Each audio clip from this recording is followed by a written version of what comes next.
Hello, it's Brian from IFOC. We hope you and your family had an amazing new year. Have you noticed that the world has gotten very loud? That finding a minute of quiet is becoming more and more difficult? Even if we turn off all of the noise, our brains can replay it for us as we try to find a moment of peace in our day. Advertising has become a science. Everything on the news is an emergency, and our problems and challenges seem to scream at us for our attention.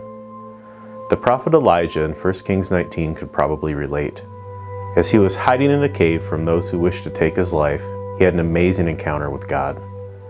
Wind, earthquake, and fire shattered the quiet and tried to steal his attention, but God wasn't in them. Now, God didn't try to be louder than Elijah's problems. Instead, he spoke in a still, small voice and asked Elijah what he was doing in the cave. Now, in that conversation, Elijah learned he wasn't alone in Israel and that God had a plan to deliver Elijah and also his nation.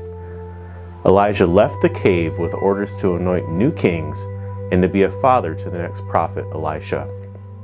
Instead of hiding, God asked Elijah to rise up the next generation and to equip them to take back his nation.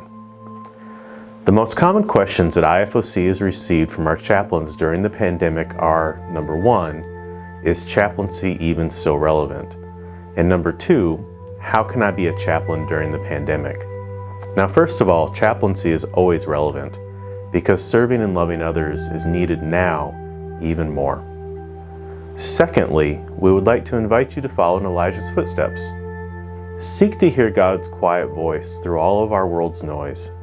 John 10:27 says that his sheep hear his voice, meaning hearing him is possible for us even today.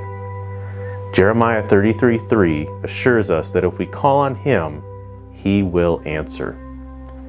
Now, he has something he wants to share with you today. Next, if you've lost access to the place you did chaplain ministry before, ask God how he would have you use your credentials today. Maybe it's a new location. Maybe it's a new venue. Maybe, like Elijah, you can find someone to invest in and impart your love for serving others to them.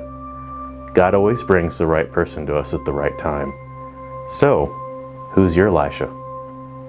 At IFOC, we're praying for you and your family to have a wonderful month.